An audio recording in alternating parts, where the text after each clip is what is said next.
In 1581, an African man walked through the gates of Kyoto and was granted an audience with the most powerful warlord in Japanese history. The crowd that had gathered to watch him pass was so large and so dense that people were crushed in the surge. Some died.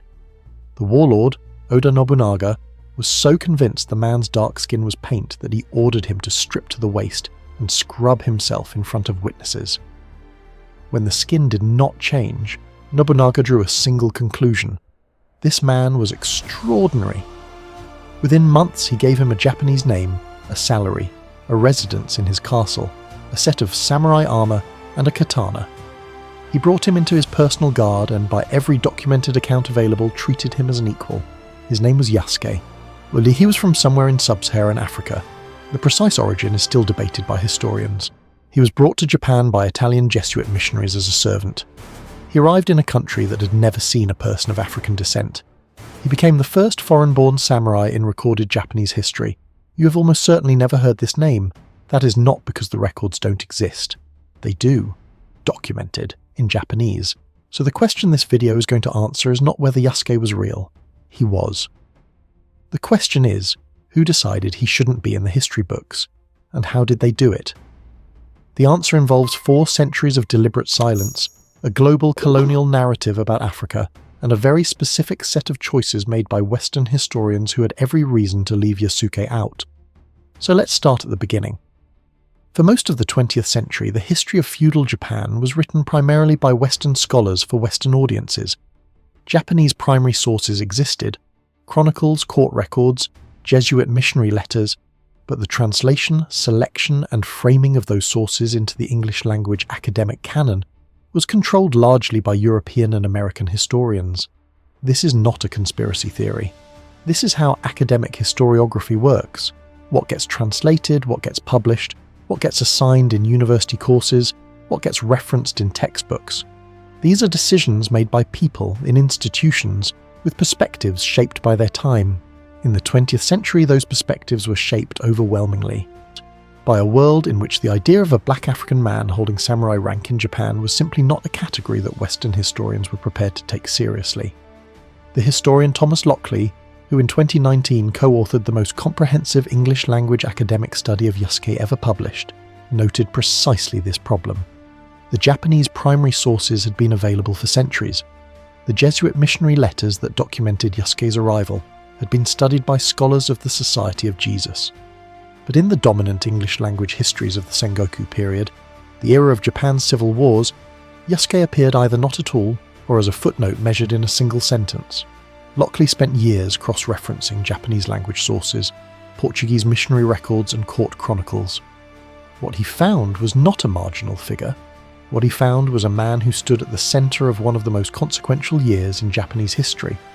And there was a second layer of suppression. Within Japan itself, the Meiji-era nationalist historiography of the late 19th and early 20th centuries systematically minimized or excluded foreign figures from the narrative of Japanese identity formation. Yasuke was not simply African. He was a foreigner who had achieved status inside Japan's most rigidly hierarchical social system. That didn't fit the story the Meiji government needed to tell about Japan as an ethnically homogeneous nation, with no outsiders in its ranks. So let's correct the record. Yasuke was born sometime around 1555. His exact place of origin remains one of the genuinely unresolved questions in his story. The most widely referenced scholarly analysis, published by the historian and Japan specialist Lockley, and co-written with Kurusu Inamata in 2019, notes competing theories. Mozambique, Ethiopia, South Sudan, and Nigeria have all been proposed based on linguistic and physical descriptions in the primary sources. What is not disputed is that he was sub-Saharan African, and that he arrived in Japan in 1579 as part of the retinue of Alessandro Valignano, an Italian Jesuit priest and one of the senior administrators of the Society of Jesus' Asian Mission. Valignano was travelling from Goa, the Portuguese colonial port on the western coast of India, to Japan. Yasuke travelled with him. The precise circumstances under which Yasuke came to be in Valignano's service are not documented, which is itself significant, because the almost total absence of documentation about his life before Japan is consistent with the erasure of African lives from European colonial records across the entire 16th century. But once he is in Japan, the record becomes clear. Picture this. It is March of 1581. Valignano and his retinue are travelling through the ancient capital of Kyoto. Word has spread through the city that Valignano's party includes a man unlike anyone the residents of Kyoto have ever seen. The population of Kyoto at this time is approximately 100,000 people. Some unknown fraction of them attempt to gather in the streets to watch. The crowd becomes so thick that people cannot move. According to the Jesuit mission's own records, referenced by historian Michael Cooper in his 2005 study of the Jesuits in Japan, at least one person was killed in the crush. Valignano eventually reaches his destination.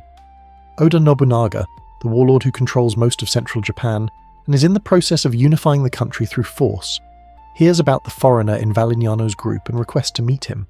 Yasuke is brought before Nobunaga. Nobunaga, according to the Japanese court chronicle the Shinchoku-ki, is so impressed that he cannot accept the evidence of his own eyes. He has the man brought close. He examines his skin. He orders him to wash. And when the skin does not change, he does not dismiss it. He records it. The Shinchoku-ki entry is specific. Nobunaga described Yasuke as having the strength of 10 men. Whether that was literal or rhetorical is less important than what it tells us about how Nobunaga processed what he was seeing, not as a curiosity to be discarded, but as an asset to be acquired. That meeting would change Yasuke's life completely. The wealth of a samurai was not simply material. That needs to be understood to grasp what happened next. In the Japan of the Sengoku period, samurai status was one of the most rigidly controlled designations in a society built on hierarchy. You were not granted samurai standing because you were impressive. You were granted it because a warlord of sufficient power decided to extend it to you, and that decision was a political act, a social act, and a statement about the warlord's own authority. What Oda Nobunaga did for Yasuke was not a gesture, it was a declaration. According to the Shinchoku-ki, the court chronicle of Nobunaga's house, within months of their first meeting, Yasuke was installed in Nobunaga's household. He was given a stipend, a rice allowance that in the economic system of feudal Japan constituted formal salary. He was given a residence within the castle compound at Azuchi, Nobunaga's fortified seat of power on the shores of Lake Biwa. He was permitted to dine with Nobunaga directly, which was a privilege extended only to retainers of high standing, and most significantly he was given a formal Japanese name, the only name by which the primary sources refer to him, the name Yasuke. Not a Japanese transliteration of an African name, but a proper Japanese personal name, conferred by Nobunaga himself. The historian Lockley, reviewing the Shinchoku-ki alongside the Jesuit mission records maintained in Rome's Jesuit archives, concluded that Yasuke's status was equivalent to that of a low-ranking samurai retainer. Not a general, not a daimyo, but samurai. In a country that had never before granted that status to anyone born outside Japan. Think about what that requires. Yasuke had arrived in Japan speaking no Japanese. By the time Nobunaga brought him into his household, he was communicating directly with the warlord. The Shinchoku-ki records that Nobunaga and Yasuke spoke with each other, exchanging conversation, not simply gestures or translated fragments. Yasuke had learned enough of the language, in a matter of months, to communicate with one of the most powerful men in Asia. That is not a footnote, that is a story. But the physical facts and the social recognition were only one part of what Yasuke's presence in Japan meant. What happened in the months that followed would place him at the centre of a political catastrophe that changed Japanese history. And that's when the story becomes something that even the people who knew about Yasuke preferred not to examine too closely. It is June of 1582. Oda Nobunaga is staying at the Honnoji Temple in Kyoto. He is nearing the completion of what would have been the full unification of Japan, one of the most consequential political projects in the history of the country. On the night of June 21st, one of his own generals, Akechi Mitsuhide, turns his army against Nobunaga in what Japanese history records as the Honnoji Incident. Mitsuhide's forces surround the temple. The fight is brief and entirely one-sided. Nobunaga, surrounded and outnumbered, commits suicide inside the temple as it burns. Yasuke was there. According to the Jesuit records documented by Michael Cooper and cross-referenced by Lockley, Yasuke was present at the Honnoji the night of the attack. He fought. He was captured by Mitsuhide's forces. And then something happened that is, in its own way, One of the most remarkable facts in this entire story, Mitsuhide refused to kill him. Picture the moment. Yasuke has been brought before Akechi Mitsuhide, the man who just killed the most powerful warlord in Japan. Mitsuhide has every reason to execute everyone associated with Nobunaga. His own retainers are being killed, his family members are being hunted. Yasuke stands before Mitsuhide in chains. And Mitsuhide's conclusion, documented in the Jesuit records, is that Yasuke is not Japanese, that he is therefore not a true samurai by the political standards that applied to Japanese retainers, and that killing him would serve no purpose. He orders Yasuke sent to the Jesuit mission in Kyoto. A warlord who has just committed history-altering treason declines to execute the African samurai he just captured and sends him to a church instead. After that, the record goes silent. No subsequent chronicle, no missionary letter, no court document records what became of Yasuke. He disappears from the historical record entirely at the moment he leaves Mitsuhide's custody. Whether he returned to the Jesuit mission service, whether he remained in Japan, whether he eventually left, no document currently discovered can answer this. He simply vanishes from the written record of a country that had noted his arrival with extraordinary precision. What strikes me about this is not the mystery of his disappearance.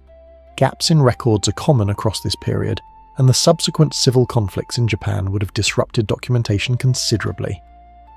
What strikes me is the precision and completeness of everything before the disappearance. The Shinchoko Key is not a vague chronicle. It records specific conversations, it names specific privileges, it records Yasuke's existence with the specificity of a legal document, and then he is gone. That silence is not neutral, it is a structured absence. The consequences of Yasuke's story do not end in 1582, they stretch directly into the present. In 2019, Thomas Lockley and Kurusu Inamata published their academic study, which drew on Jesuit archives in Rome, the Shinchoko Key, and several additional Japanese-language chronicles to reconstruct Yasuke's story in greater scholarly detail than had ever appeared in English. The book received significant attention in Japan and in the English-language press. The same year, Netflix commissioned an animated series based on Yasuke's life. The series, released in 2021, was notable both as a work of entertainment and as a signal of something broader. When the primary sources are finally properly translated, cross-referenced, and published in accessible form, the story that emerges has enough force to generate a major streaming production. But there is a dimension to Yasuke's legacy that goes beyond representation. His existence in Japan in 1581 documents something that the dominant narrative of the 16th century preferred to leave undocumented, that the African presence in the early modern world was not limited to the roles that European colonialism assigned to it. Africans were not simply captives, not simply labourers, not simply subjects of the slave trade that was, by 1581, already operating at scale across the Atlantic. Yasuke was none of those things. He was a man who crossed the Indian Ocean, learned a language in months, was recognised by a warlord as extraordinary, and was granted status inside the most hierarchical social system in the world. His story is not an exception that proves the rule. His story is evidence that the rule itself was wrong. The historian Cynthia von Bogendorf-Ruprath, writing in a 2006 study of African presence in early modern Asia, noted that the Indian Ocean world of the 16th century was far more interconnected and far more populated by African travellers, merchants, sailors, and servants than the European-authored histories of the period ever acknowledged. Yasuke was not an anomaly, he was simply the one who left a record precise enough to survive.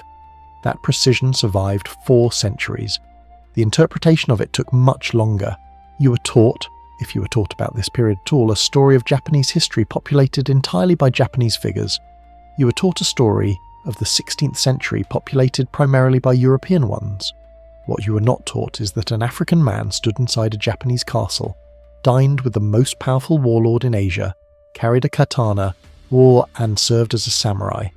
Not because the records don't exist, because no one in a position to translate and publish those records considered his story worth telling. That decision was made by scholars, in institutions, with publishers, over a span of more than 300 years. It was not an accident. When Nobunaga died at Honnoji, he died at the centre of something that had never existed before.